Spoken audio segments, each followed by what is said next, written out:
going on, YouTube? It's Wrath here, hanging out today, playing some Monster Legends. I want to thank you guys so much for coming out with me today. If you liked the video, don't forget to smash that thumbs up button and show your support. And if you haven't already, don't forget to subscribe as well.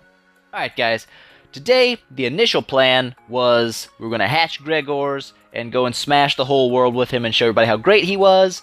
But plans have changed, peeps. There's a new dealy hickey going on, and we're going to go over that in a second. But first, like always, we've got to gather up all this delicious loot action. Boom. Don't worry, there's more, peeps. It's not over yet. Not even close. Actually, it's kind of close. Alright, so we got all the gold, and the food, and all that good stuff and things.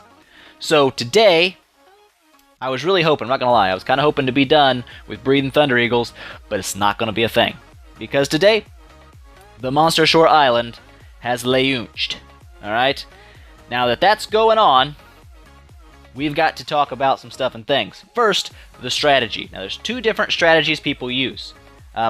One is going to be the Thunder Eagle breed. This is going to be you're getting on every 4 hours, but first off, to know why you're going to be doing these strategies, we're going to pop up a screenshot really quick. This is going to have all the items, and the pools, how much they stack up to, and the timers for each one to spawn. So go ahead and screenshot that if you want to. You don't have to, but it's good to know. Because, now, why do people breed Thunder Eagles or I think it's Tyranno King, I could be wrong. It's an 8-hour breed common. I can't remember. I think it's Tyranno King. I might be wrong there, guys. But, whatevs. Anyway, the reason you do that is because items in these events, the Progressive Islands, spawn perfectly in 4 and 8-hour intervals. Now, what does that mean? The reason you want to make sure you're getting it perfectly timed is because, say, like we'll take food for example here. Every 2 hours you're going to get another food, another feeding point, right? Well, if you get on and you collect your food, it starts over the pool again. So if you get on and say 3 hours and 40 minutes, you're only going to get one food and it's going to reset your timer. But if you had waited another 20 minutes, you'd have gotten 2 foods. But now you've got to wait a whole nother hour or another 2 hours to get a point instead of just 20 minutes. So that can really set you back. That's kind of why, again, you want to use your breedings as a little timer for your stuff. So I'm going to stick with Thunder Eagles because I think the 4-hour timers are a little more forgiving than 8-hour timers because it's much harder to make sure you're on every 8 hours constantly because little things can throw off your schedule all the time. So we're going to stick with the 4-hour breeds. Go ahead and feed up oh yeah here. The chicken leg there. I don't know how many I got. We'll check it later. Not a big deal. Learned. Alright, so we're going to beat him up to 10. Just because that's usually what I do. There's another chicken leg. That's what I'm talking about, peeps. Give me all the chicken legs.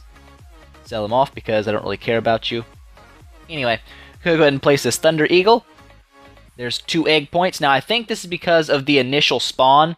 Like, the very first time I haven't collected anything yet in the event. Been kind of waiting until I got on with you guys. But generally, that's how things work. You might get a little extra at the very first, but then they even out to their normal spawn timers. Now we're going to grab this egg here, and we're going to rebreed our Thunder Eagle. So, that puts us probably pretty close to getting this dude done already. Yeah, all we gotta do is collect gold and do some fights. No big thing.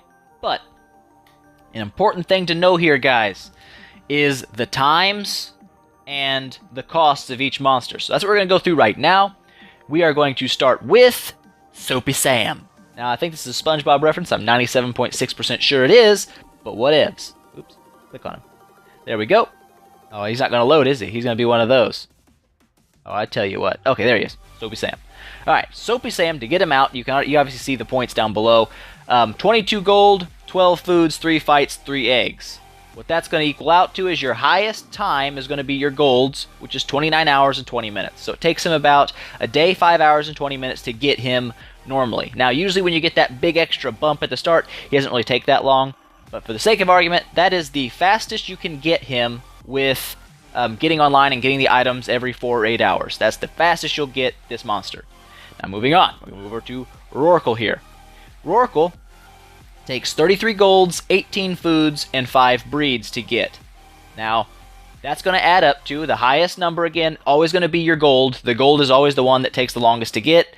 It's going to take a day and 20 hours if you went through and got it, and you never missed like a single point. A day and 20 hours. Now, the cumulative time that's going to bring you to is 3 days, 1 hour, and 20 minutes. Now, It's important to know this cumulative time stat, because that's going to give you your threshold for being a free-to-play player, the best monster you're going to be able to get to. Anything past that, you will have to spend some gems on. So we're going to continue on here with the Blob. Mr. Blob here, he's going to take 77 golds, 42 foods, 3 fights, and 11 eggs. Again, that's going to take the highest stat's going to be the gold, like always. It's going to take about 4 days, 6 hours, and 40 minutes to get him out. This bringing your cumulative time to 7 days and 8 hours. Now, it's getting close. It's getting close. You only got 10 days pretty much left in the event at this point. The Elementium, which I don't even know why it's a thing, to be honest, but it is. It takes 1 gold. That's what the wiki says. I'm just trusting the wiki here. It says 1 gold. So you can either gem that out or wait an hour and 20 minutes and get it. Totally up to you. Then we're moving on to Polaris C. This is going to be your free-to-play playing limit, is Polaris C here, because, I'm not going to lie, not really sure about how this monster works out, but anyway, 44 gold, 24 foods, and 6 breeds. Now you notice this is more in line with an epic, but for some reason this is labeled a legendary, and on the stats in the wiki, it also has very bad stats. So I don't know if this is going to be changed. I'm not really sure what's going on with that right now. But anyways, that's going to take 2 days, 10 hours, and 40 minutes to get, or a cumulative time now of 9 days and 20 hours. And since there's only 10 days left in the event, this is going to be your free-to-play limit. This is where you're going to cap off. You cannot go farther than this without spending some money. Now, that being said, the next monster is well-known. Frostbite, probably one of the best denial monsters in the game. Very fast, and some pretty nasty freeze moves. So, this is where a lot of people want to get to, but like I said before, you're not going to be able to get him without spending. But he takes 77 golds, 42 foods, 3 fights, and 11 eggs. This is the exact same as Blob, so it'll take you another 4 days, 6 hours, and 40 minutes to get him out, with a cumulative time now of 14 days, 2 hours, and 40 minutes. So obviously this is past the amount of time the event actually runs, so this is where the gems come in. Anyways, moving on past this guy, even though he is pretty amazing, moving to Indy Piast. I don't know, weird name. But this crazy looking fish here, he takes 88 golds, 48 foods, 3 fights, 12 breeds, and 12 hatches, which is going to equal out to 4 days, 21 hours, and 20 minutes, with a cumulative time of 19 days. If you're getting this guy, you're spending money for surezies. Alright, then we'll move on over here to Haran Delior, if I can... Okay, there we go. Haran Delior. Sounds almost like he's French or something. I don't know. But this fish here is taking 110 gold, 60 food, 3 fights, 15 breeds, and 15 hatches.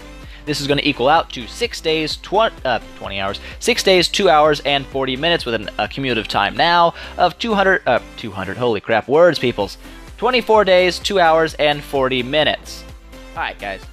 So, obviously, this is not something you're going to be able to do for free.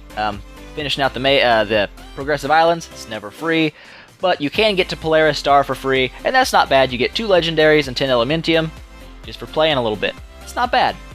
But now, say you wanted to get Frostbite, I don't know what the best formulas are for getting monsters past the free-to-play threshold. But with my maths, which I haven't mathed a whole bunch yet, not gonna lie, it's best to spread out the time you need to cut out. Like, if it's a 14 days to get Frostbite, you only have 10 days, you've obviously got to shave 4 days off of time in between this.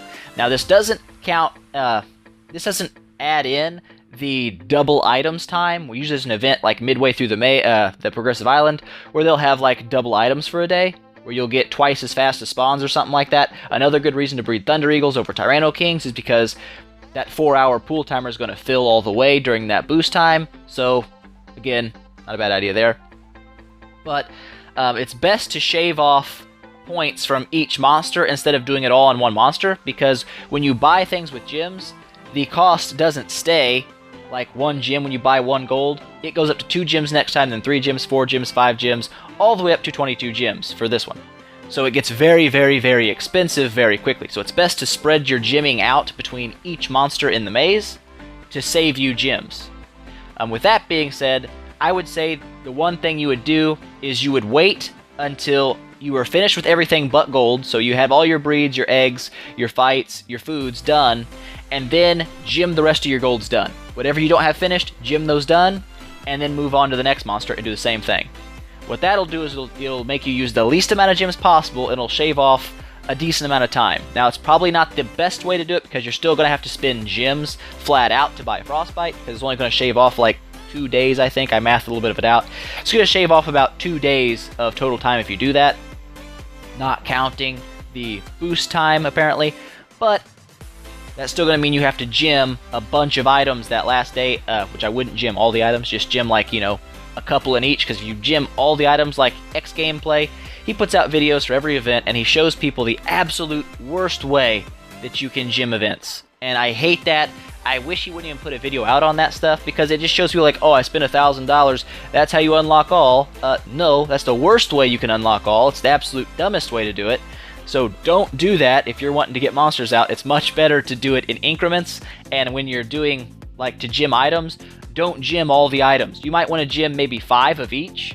5 golds, 5 foods, and 5 eggs, all that stuff, and then just buy the monster outright. Because that's going to lower the price, and then the monster's going to be cheaper, and that overall price is cheaper than buying every single item through the deal, because it's going to increase in cost exponentially, right? So that's the best way to do it, in my opinion. Anyways, that is pretty much everything you need to know about the MonsterShore's Island. If I missed anything, let me know in the down there. That would be great. But if you have any questions, comments, or suggestions for future videos, don't forget to leave those in the down there. I'll get back to you as soon as I can. If you liked the video, please make sure you smash that thumbs up button and show your support. And I will see you guys next time.